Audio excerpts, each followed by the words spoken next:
Ochalaba okwanjula n'embaga nga kukutuusibwako The City Bridals ku Kamukamu Plaza. Nti omwami wange olunaku lwajja mu bulamu bwange gwali mu mwaka gwa 2000. Yes. Nali nkyasoma ku St. Barclay Mutala Maria. Kirasi ki? Senior 4. Ezikola yoki. Bali baza kuba bidongo eyo ng'ekyali Eagles Production. Kati nengenda ndabe ku bidongo ngate nga mbagala nnyo badate mbali bayimbi bange mbagala nnyo mwalimu abayimbi abenji nga bayimbi nga Faibe Nasolo yaliko mu Eagles Production. Ba Angela Kalule mwalimu abayimbi banji ate bisere mwami wange alayimba oli bana nisinga okwagala luli olwo bali baga bamugamba nti wakajanja ngalimba ne Mukyala Maria Monagiri yaluyimba naye kati ng'ennyimba ze nzaagala nnyo ng'olifaani mbutufungera omuntu gw'olabirira nti Mukama mukutonda okuba naye bwe namulaba omutima gwange ne mwagalya bolo nga bali mu kuyimba ku stage ku ssomero tebali ku ssomero bali ku kyalo okuli essomero yange Mutala Maria mu tawuni awe Buwangu. Wali mu boarding mudde? Nali mu hostel. Bakkiriza ng'ogendako mu ndogo mu hostel. Nga bw'omanyi eby'abawala nga bw'omanyi ebya hostel ate ekitone kyandimu kati nga bali bazze ngamba nyina okugenda ndabeko ekintu kyenjagala ennyo. Wasasula ssente mmeka okuyingira? Sijjukira nti nasasula nakuba kajji akewa Mutala Maria wali sho nasanga bali ku mulango mbaga nsaba kuyingira nenkuba akajji noyingirira bwereere.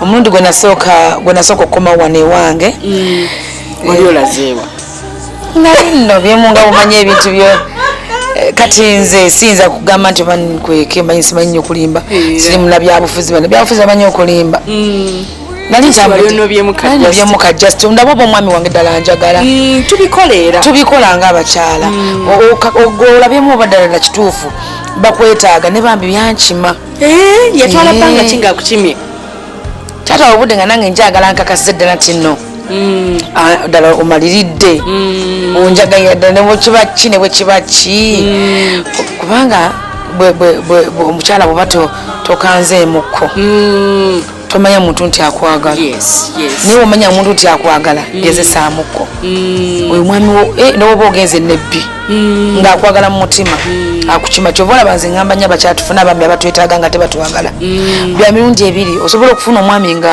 akwagala ne nga takwetaaga ate osobola okufuna akwetaaga ne nga takwagala kati nze nafuna omwami wange nga njagala ate nga neetaaga tenda ti omwami wange bwamba simutegekere breakfast agamba nti ani agenda ogitegeka omutegekera ne breakfast ng'oli serebu kati akuyambako ewaka osasula waaki?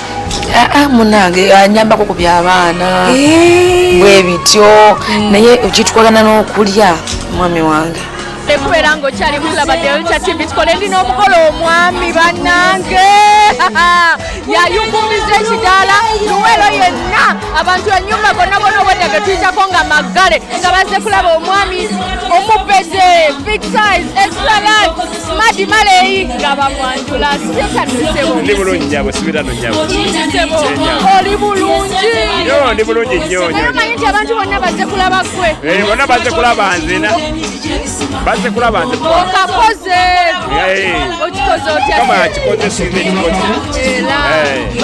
ekitiibwa nkitiza Mukama. naye kate bw'omulabyekawo ng'afuluma obadde olowooza ki? Mpulidde bulungi nnyo kuba alabisa ate ng'azze buto nnyo naye baby face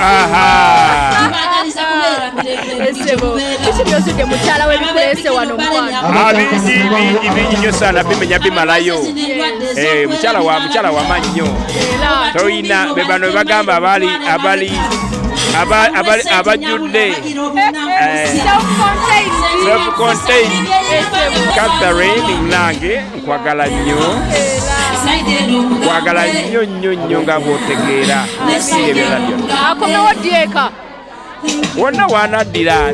Mwami Kiwa mutumidde nnyo era ne mwebaza mirimu gyonna gy'akola n'okunkuuma na buli kimu n'okunzikiriza n'ensobola okujja ne mmaliriza omukolo gwa kafe. Kiwa, Engineer Kiwa. Kugambadde musaze ranka. Geoffrey yamuyimba tobamuwulira. Engineer Kiwa mukyala Robina Muwane. Yanaaba ki? Olweza. Era ne kaka anaabye olweza. Nalo si ku muntu ali wano. Laba Delta TV emikolo gyonna era gy'okwanjula kubeerako kye bayita bakatumwa. Bakatumwa bakola mirimu ki? Lwaki abagole babawa ssente? Si byotando sebo. Jendi nyabo. Oli otya nyabo? Bulungi sebo. Lwaki bakuyita katumwa? Katumwa akola mulimu ki? Katumwa akola omulimu ogw'okutereeza abaana abawala. Ate katumwa oyo yabeera lake person eri taata n'omugole. Buli ekiba kigenda mu maaso yabuulira taata nti kati tuzzeeko kino nti oba tuzzeeko kino. Yensonga lwaki batuyita bakatumwa class. Katumwa yeetaagisa ku mukolo. Yeetaagisa nnyo. Enteekateeka ebadde massive. Kibadde kikwafu. Tubadde mu cream. Era twebaza nnyo Catherine olw'okubanga nti ffe bakatumwa ababiri waliwo katumwa munnange bamuyita Waswa bwe tukoze omukolo guno yalonda ffe n'atwesiga era naffe tetumudisappointinze. Delta TV yeeyina waaka nga bw'olaba bamusanyusa class ffe abalina waaka ate ffe tuyina eŋŋoma eri class.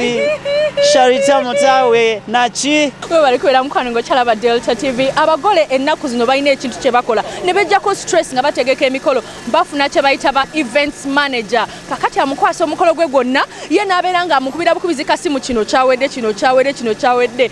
Ladies and gentlemen, nzikiriza nku introducing omukyala gwe bayita Hajat Janat Ladies Center. Omukyala ono tubudde wala naye era bwe nzemu ne musanga naye mpulidde ssanya dati.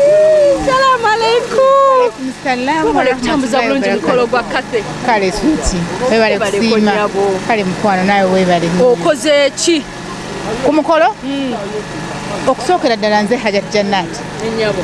Nga manyikiddwa bulungi ng'omukyala ateekateeka abagole okuva ku kagere paka ku. Ate ne banyuma. Okimanyi naawe nze nakukolako.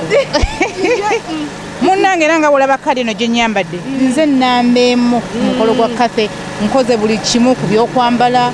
Omutimbira nze kafulu w'okutimba mu Uganda kati essaawa eno okitegeera ndowooza obirabye byenkoze era kwegamba omukolo tegumustressinze tegumustressinze kubanga ebintu byonna yabinkwasa n'aŋŋamba Janaati ebyo biibyo ebisigadde teyaddamu kutunulayo era nkubiriza abagole babeera eyo kwasa omuntu alina ebintu byonna olina kudda ku musoole kino obeera na service provider omu nakolera ekintu ekivaayo bulungi notatambula mu kibuga kuzunga kudde n'okudda eri era bwe kiri bambi oli otya mugole njoga mutashani. You look so beautiful. I can't stop looking at you. Thank you, love. Ogenze n'obeera wali eri mu kidaala nga muli eri waggulu afina tugamba kafe mubutuufu obadde olowooza otya ng'oli mu kidaala? mbadde mpulira ssanyu lyokka kubanga kyekinjawudde mu bangi nti nze mukyala Seruka. Yes. Muba mu bonna nze omu nze asemba nze asooka omubwa naye okikoze otya?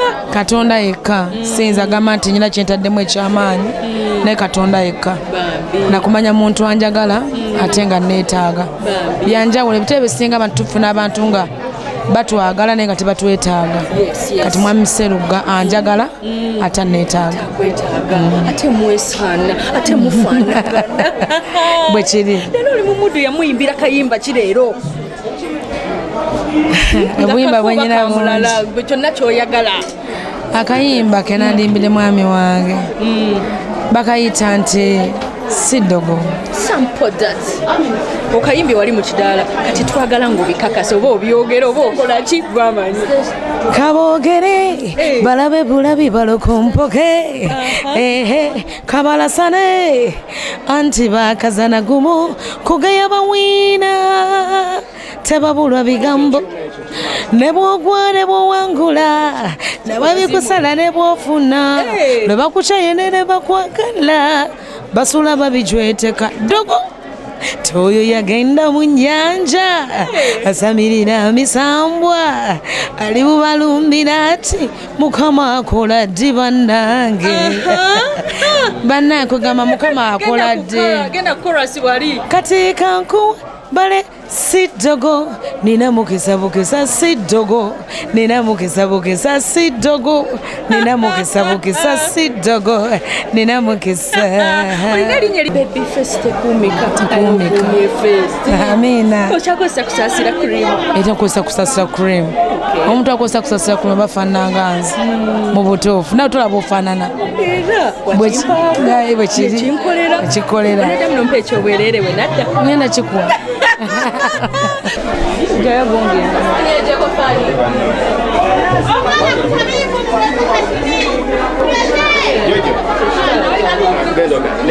nze kyanjogeza ekyo ntisigenda kuddamu kunoba mwami wange yatereeza buli kimu ng'ensonga esinga obukulu kumulaga mu bazadde bange ye yali esinga okunobya yali esinga okuluma nga nandibaddeko nga ngolaba sitesha bamwanjudde morini bamwanjudde eyo nsonga nkulu naye si nnyo kubanga oyinza okuba nga okifo osinga omukyalawo oba omwami wo agenda kwanjune nga tanatuuka time tenatuuka naye mwalimu omanyi obufumbo bwoba oyingidde obufumbo oba oyingidde ebizibu bingi naye ebizibu ebyo kati bwe natuuka byaggwawo obufumbo buba kuba kkula kati nakula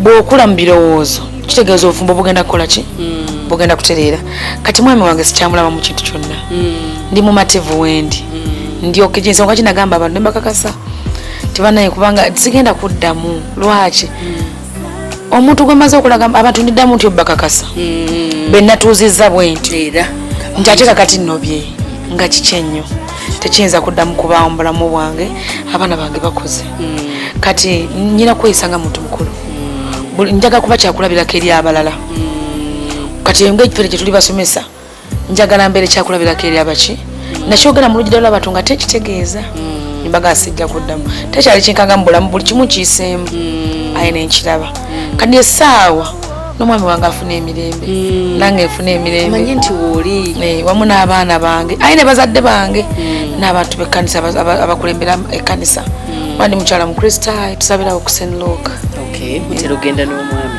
enyabo yasaba first service nsaba eyesaawa ennyo kale bambi bannange mwenna okusookera ddala njaga kusooka kwebaza buli muntu eyazze ku mukolo gwange bambi neyanza bwe ntandika okumenya program tukwata ne mu ndala naye njagala kwebaza buli muntu omukyala omwami eyajja ekikumi kye mu nsawo ye n'ovuga olugendo n'otundika n'ojja eruweero naye abaali mu meeting sirina bwenyinza kwebaza enfunye omukisa nembabaza kwana ku Delta TV sirina naye bannange neyanza nnyo neyanzeege mwebale kutwagala mwatulaze okwagala mwatulaze nti mwaga tubeere n'omwami wange neyanza neyanzeege mwebale nnyo mwebale ddala shanta mwebale nnyo munnange nakulaba munaye nkuba nekuba naye nosigalawo tenditimu gwe neyanza nnyo neyanzeege mwebale nnyo mwebale ddala nabali ba Delta TV wamu n'abawagizi b'abayimbi mwenna bayimbi bannange neyanza neyanzeege abakyala abanyambaza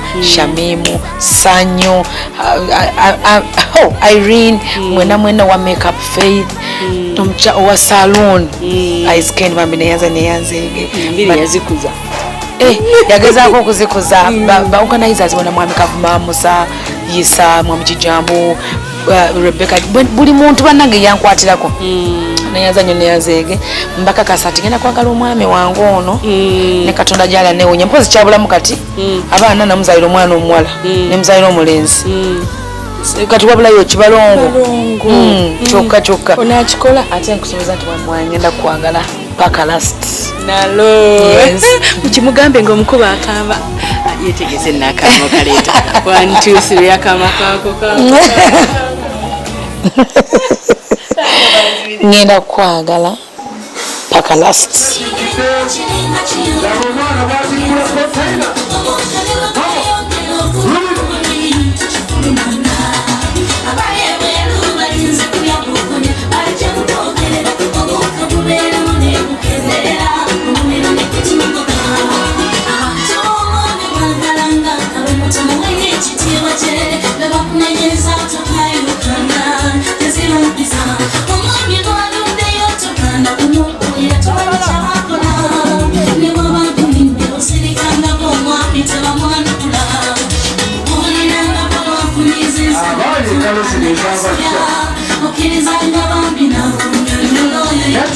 okwewala emirimu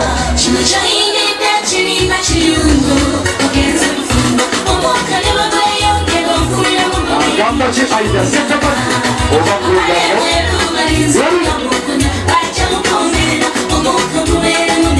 kimulanda nayi mwebale byonna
okyalaba okwanjula n'embaga nga kukutuusibwako The City Bridals ku Kamukamu Plaza.